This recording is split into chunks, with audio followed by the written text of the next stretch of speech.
নমস্কার বন্ধুরা, আজকে আমি একটা ডিমের রেসিপি করে দেখাচ্ছি। প্রথমে আমি দুটো টমেটো সেদ্ধ করে নিচ্ছি। তারপর আমি টমেটোর সেদ্ধটা নিয়েছি, আদা, কাঁচা লঙ্কা আর রসুন নিয়েছি, সেটা মিক্সির জারে পেস্ট করে নেব। আর ওদিকে আমি ডিম সেদ্ধ করে নামিয়ে রেখেছিলাম। এবার সবগুলোকে আমি পেস্ট করে নেব একসাথে।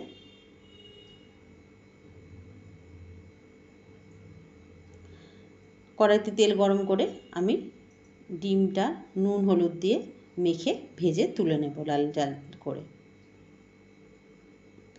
তারপর ডিমটা তুলে নেওয়ার পর দিয়ে দিচ্ছি ওই তেলের মধ্যে কেটে রাখা আলুগুলো আমি নুন হলুদ আর লঙ্কার গুঁড়ো দিয়ে লাল লাল করে ভেজে তুলে নেব।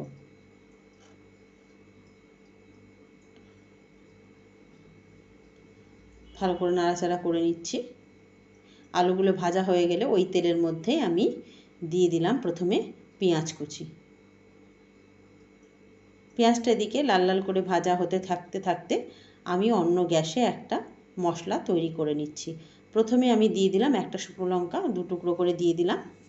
তারপর দিয়ে দিচ্ছি তেজপাতা, এলাচ চারটে, দারচিনি সামান্য একটু, আর জিরে আর মৌরি, গোটা জিরে আর মৌরি, তেজপাতা, এলাচ আর দারচিনি আর শুকনো লঙ্কা সব কটাকে আমি কাঠখোলায় ভেজে নেব। ভেজে ঠান্ডা করে আমি মিক্সার জারে পাউডার তৈরি করে নেব। আমার পাউডারটা তৈরি হয়ে গেছে।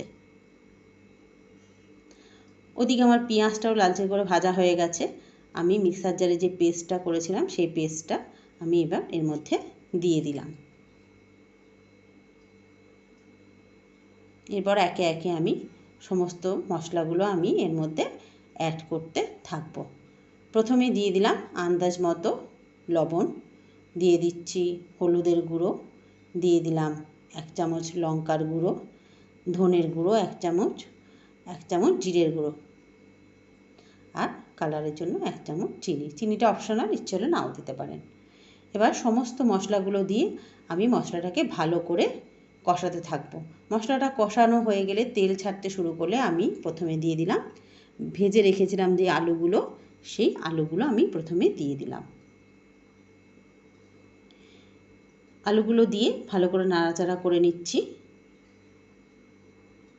বন্ধুরা, আমার এই রেসিপিটি যদি আপনাদের ভালো লাগে তাহলে অবশ্যই চ্যানেলটি সাবস্ক্রাইব করে আমার পাশে থাকার অনুরোধ রইল এবং লাইক শেয়ার কমেন্টও করবেন।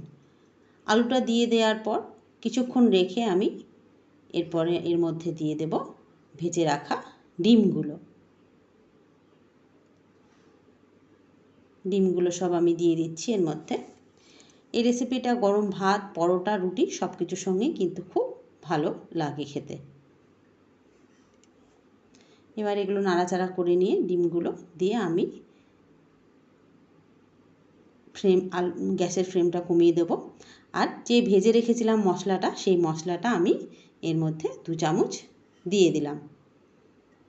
মশলাটা দিয়ে ভালো করে নাড়াচাড়া করে নিচ্ছি।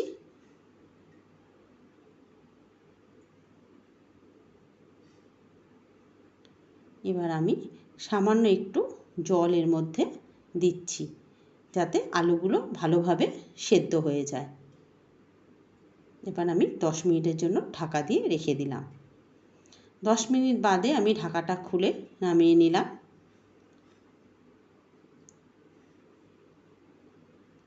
নাড়াচাড়া করে দেখে নিচ্ছি আলুগুলো সেদ্ধ হয়েছে কিনা। আলুগুলো সামান্য একটু সেদ্ধ হলে ভালো হবে বলে আমার মনে হয়, সেই জন্য আমি আরও কিছুক্ষণ সময় এটা হতে দেব। দিয়ে দিলাম 2 চামচ মতো ঘি। এবার আমি গরম ভাতের সাথে এটা পরিবেশন করে দিলাম। নমস্কার বন্ধুরা।